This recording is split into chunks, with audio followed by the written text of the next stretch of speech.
Deben 001 Munyakazi cyangwa Tiger Ewana ngiye pana Munyakazi bro pana Munyakazi kuko ngiye nkunda umuntu ukora kandi nyine Munyakazi bora ze zirangoma fro byaje gute kwa ngo wisange rero ufana Munyakazi nundi kuva kera ngiye naramukundaga man kuva kera akiriye bazira ndirimbo za saba kujijisha guhera kiraji Deben we ntabwo dukorana kabisa Deben nyine no abakobwa man ibintu byo kuririmba narira ngiye nabumba mbi Deben no aba Gendi team Munyakazi bro ugiye kwango Deben no abasheri banyu no abasheri bacu wasanga umusheri wabafana Deben anabimbwiye twahita tubizi ariko anasanga mufana nyine sheri wanjye nta bintu njya pfa kumubazaho cyane by'abahanzi umwe mu bantu bagomba kumfana nanjye umwe mu bantu bakurikira showbiz nyarwanda ibi bisobanuka ko Deben na Mushimiro bwa mbere igitambo cyabo cya mbere bagiye gutangira muri Musanze road show map yabo country summer concert kabigiye gutangira karere ka Musanze ku munsi w'ejo bundi wa gatandatu ngiye ikintu nabivugaho ibi byari bikenewe ahubwo ndabashimiye hagati aho ngaho umuntu watekereje ko bazaniye show muri Musanze bakoze akazi katoroshye kabisa navuga ko ari ikintu gikomeye cyane bagiye guteza imbere Musanze bagiye gutuma abantu bakora entertainment bo mu karere ka Musanze bongera kubona ko ibintu byose bishoboka nta kintu kikigoye cyane abantu indirimbo nk'eshatu za Bruce Melody bo hari ikinyafu akinyuma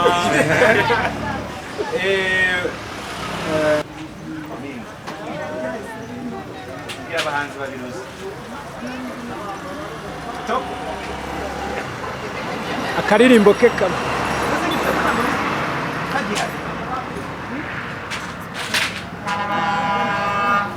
hari indirimbo yuzuye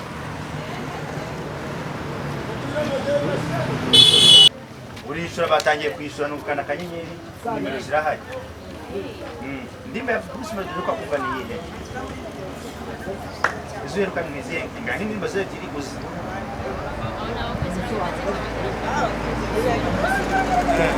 izi ni iyihe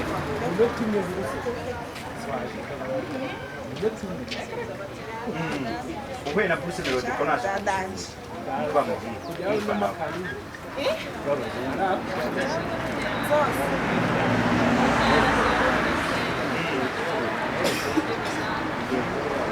Sango twaje muvuga angire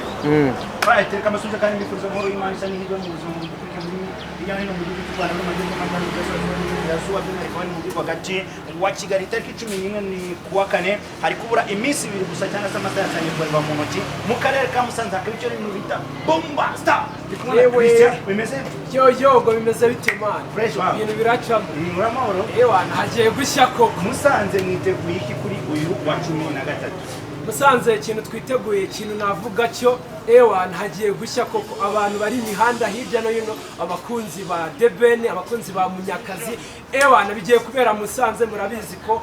uku kwezi ni show Musanze kabisa muzamuke abantu bari hirya no hino kabisa Musanze yagiye gushya ni muzamuke tuatwika ahubwo mbaza ngo ndi kuye team bro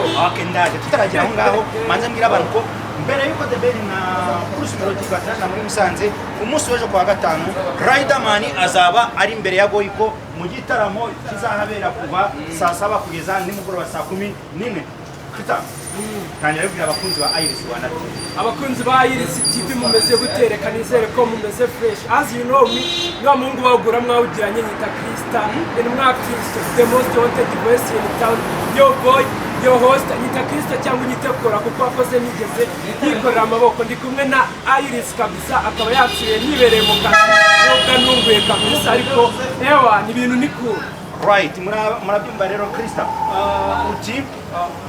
turagutumye byo muramukana ni intumwa ya Kristo kuva bya intumwa ya Kristo ni intumwa ya Kristo bro ndi intumwa ya Kristo abantu banzi ndasenga cyane nizera mu ijambo ry'Imana uko ngaragara wenda simbizi kuna abantu bambona physically ariko ngiye mu bisanzwe ngiye ndi intumwa ya Kristo agaragara ko umuntu maze berekeye ibyana byinshi by'abana watu ni mu bahungu bitonda kandi bakijijwe Imana ntacyaburaye cyane ngiye gutya ndi imanzi ahubwo imanzi narayirenze ngiye ndi imena so hagati ya Bruce na Deben Bruce or The Ben 001 Munyakazi cyangwa Tiger. Ewana ngiye mfana Munyakazi bro, mfana Munyakazi. Kuko ngiye nkunda umuntu ukora kandi nyine Munyakazi bora ze zirankuma fo. Byaje gute kwa ngo wisange rero ufana Munyakazi? Munyakazi nundi kuva kera ngiye naramukundaga man. Kuva kera akiriye mazira ndirimbo za bisaba kujijisha guhera kiraji The Ben we ntabwo dukorana kabisa. The Ben nyine ni w'abakobwa man ibintu byo kuririmba narira ngiye nabumba mbiri. The Ben ni waba Jendi timu Munyakazi bro. Ugiye kwango The Ben ni w'abasheri banyu? Ni w'abasheri bacu. Wasanga umusheri wafana The Ben? Anabimugiye twahita tubizi. Ariko wanasanga mufana nyine sheri wanjye nta bintu njya pfa kumubazaho cyane by'abahanzi tu. Umwe mu bantu bagomba kumfana nanjye. Umwe mu bantu bakurikira showbiz nyarwanda ibi bisobanuke kuba The Ben na Bruce Melody bwa mbere igitambo cyabo cya mbere bagiye gutangira muri Musanze road show map yabo country summer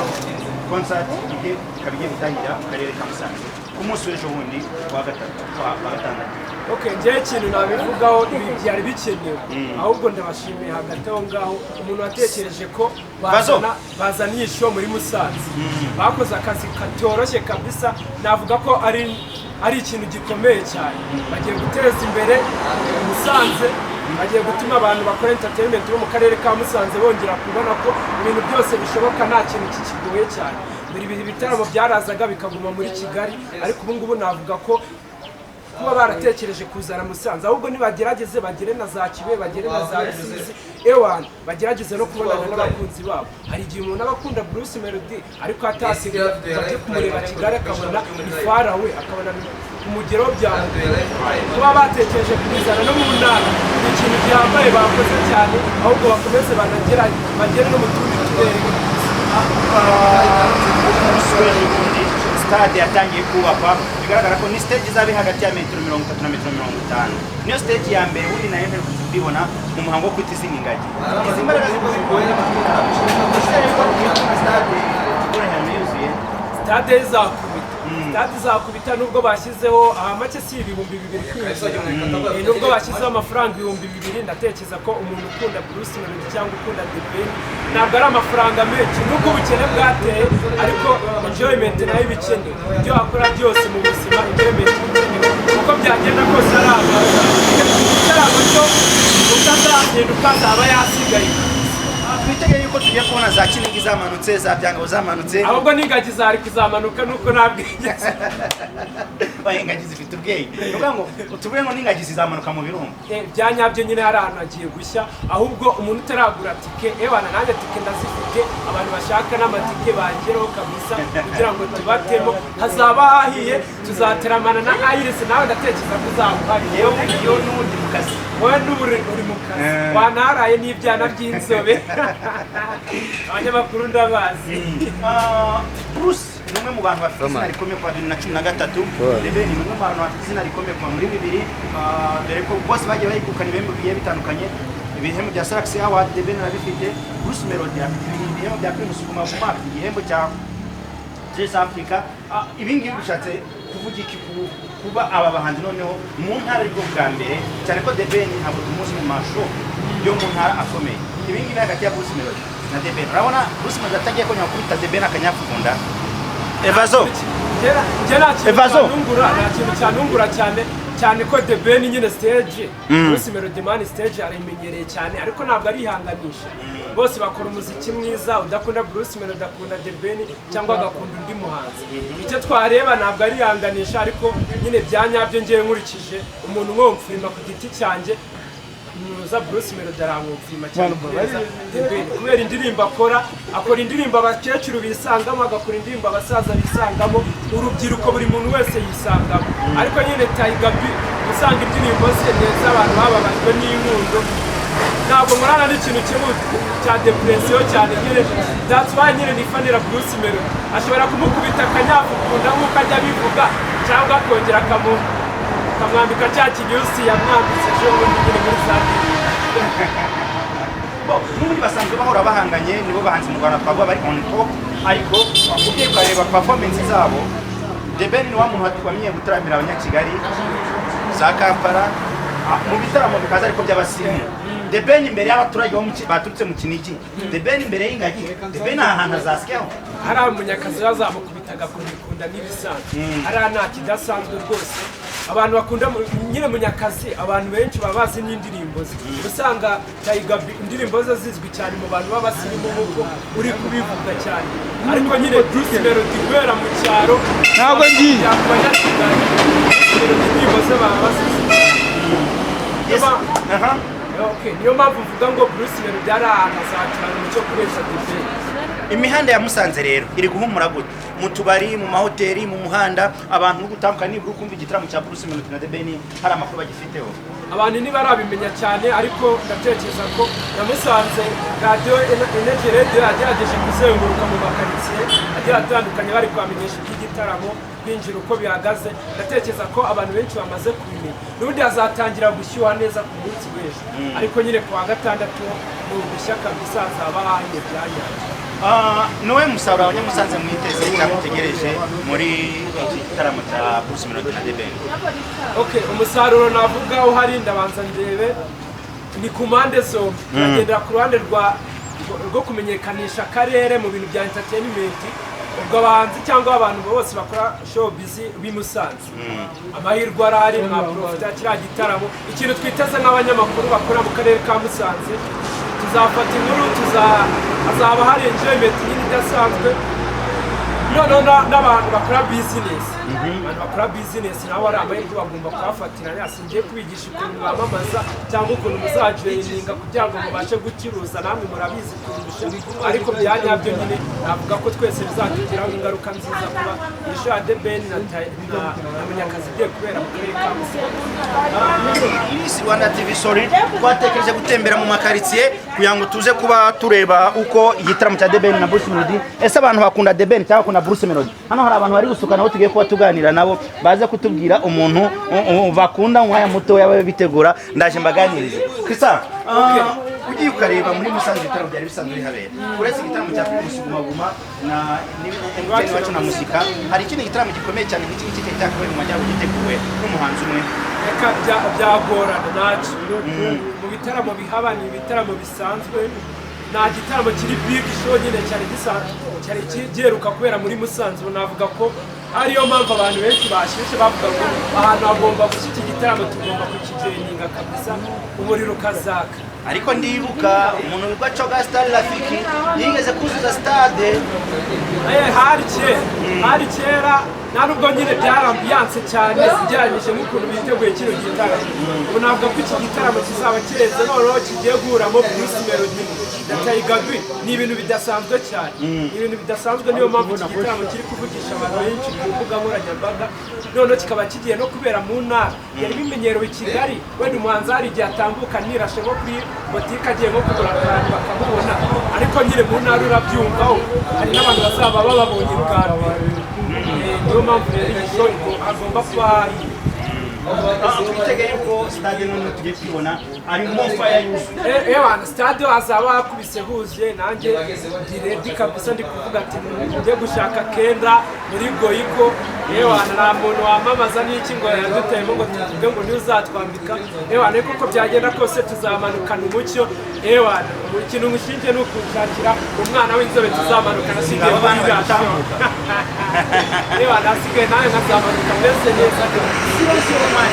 isokuza wambaye zaba nambaye 001 kabisa igisamagwe cyo sinzi kabisa wenda ni umushyo wanjye ushobora kucyambara ariko njye nzaba nambaye 001 ni igitaramo kizazamo Bwiza na Kitoko mu bahanzi batamenyereye stage zo mu ntara cyane uretse ko Bwiza nawe yari amaze iminsi agizenguruka mu gitaramo gikomeye cyane kumwe mu ntara Bwiza na Kitoko ubona bazasigaho Bwiza we ni Bwiza kuri stage ararose azi stage kabisa azi kubyina afite imyiteguro idasanzwe ahubwo Kitoko sinzi niba bya bintu by'ubusaza nyine akantu uko yakoze umuziki kera nyine ubona Kitoko ntabwo ari wa muntu nyine uri sharp cyane kureba nyine ku byo stage yadukubita indirimbo ze zirazwi ibyo ndabizi ariko birakunda ariko Bwiza we nta kintu idasanzwe azacana umuco Bwiza nyamara nta kintu afite kirenze rero zarakaze ni umukobwa ufite isura iri attractive azi kubyina nyine stage arayizi tu azi kuba kari attractive wamukunze kandi ari ibyanyabyo ahubwo nanareba nabi tuzamumanuka n'iki ibyanyabyo. Chris ufite channel wababwira nawe channel yawe bagakora subscribe like share na comment kugira ngo bikomeze kugenda neza. Okay, abakunzi ba Iris TV rero mwansanga kuri Kora TV show ni wa muhungu bawugura mwawugiranye uyite Krista intumwa Kristo nkuko mubimenyereye rero nta kidasanzwe ni kuri Kora TV show nandi muzansanga mukomeze mukande subscribe kuri Iris murabibona ko yari yansuye kabisa aramushimira ko gufata uyu mwanya akagera mu baturage kugira ngo itanga ibyiyumviro byacu mukomeze kugubwa neza ndabakunda cyane. Turacyari mu mihanda ya za Musanze aho turimo turaganira ku bikorwa bigiye bitandukanye. Ahangaha hari umusore uyambara agapira k'umuhondo ngwino tugane nta kibazo ngwino mumpere mikrofone hagarari bamwita Elize hagarari mwegere mikoro mwegere hirya mwegere imbere gatoya ego aho ngaho komeza gutyo komeza Elize hagati ya Bruce Melody na Deben fanani ufana habuza abantu mwese mufana Bruce Melody ntabwo numva umufana wa Deben ko kufana Bruce Melody ukacana ibigoma birenze kandi kira gusha muvamu abantu cyane indirimbo nk'eshatu za Bruce Melody bo hari ikinyafu akinyuma barara ikinyafu akinyuma yego ibindi bita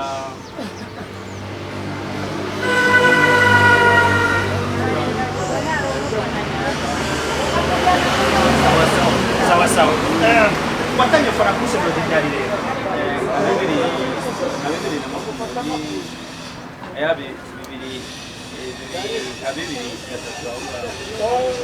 ubuse kwazaza muri stade makuru yafite uzajyayo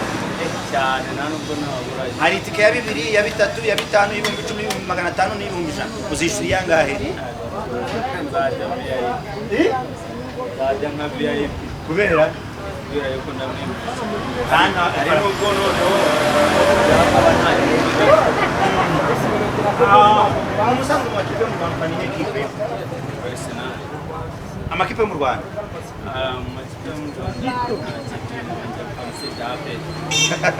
hagati ya Apple na Bruce Melody ni ikihe ukunda cyane alright nicyo wabwira abakunzi ba Bruce Melody none rero bakukuke kuri kamera za Iris Rwanda TV namushishikariza subscribe mbese akana kumutima akanamufurowinga ibintu nk'ibyo ngibyo. Alright tugushimire cyane bavuze ngo witwa Elize. Hano hari abantu bari gusuka rero niho tugiye kuba tuganira nabo nubwo bari ku telefone. Elize tugushimire cyane reka niganire nabo bari gusuka ubundi nababwiye ngo turi mu nkuru zo muri quartier kugira ngo twe twiganirira wasanga uyu muntu ugusuka azi Bruce Melody nawe Rambo uyu muntu uri gusuka nubwo ari kuri telefone atuganirize gatoya mama muri aho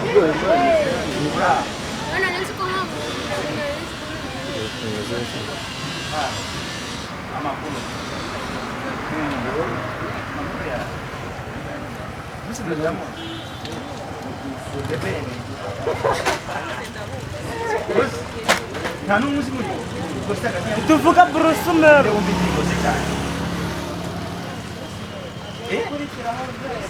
wowe uzi ni muri abo bantu nta mama nawe nta nimwe yego boni kera kera ni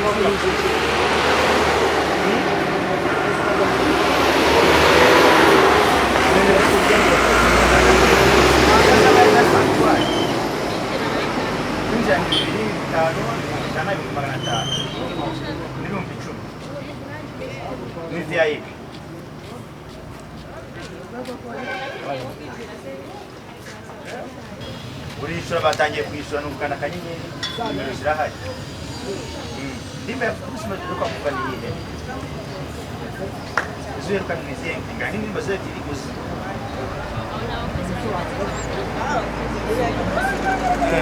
hizi ni yihe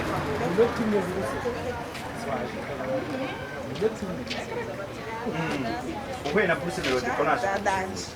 bamubwiye kujyaho n'amakani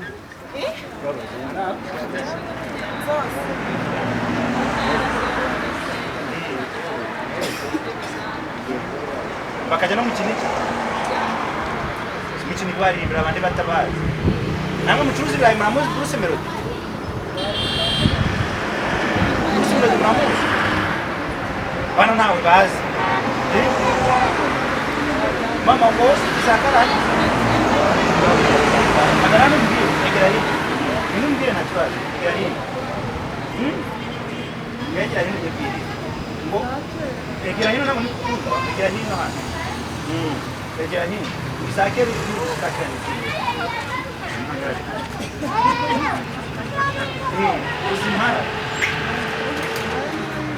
makanyaga nta mukunzi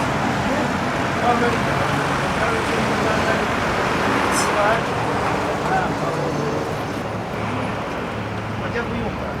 reka da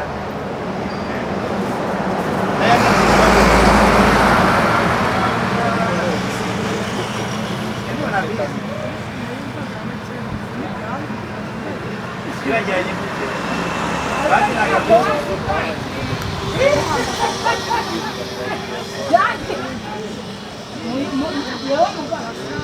urashaje witwa nde umuhanzi naze tumwamamaze icyo cyamamaye kirihe umuhanzi ngwino ako kari mu kakira karabara tereza mwana nkunda tereza mwana nkunda abakazi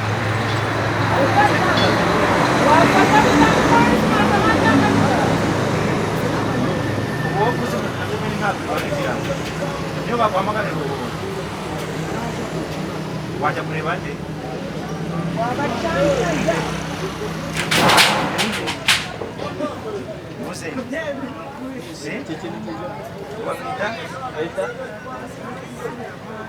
Maninde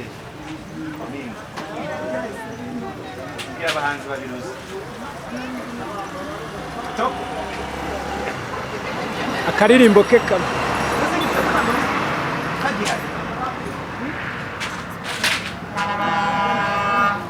hari indirimbo yuzuye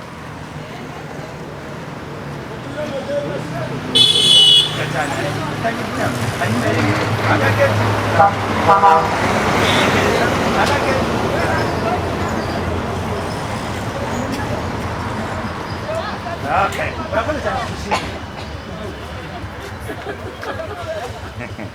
Rambo.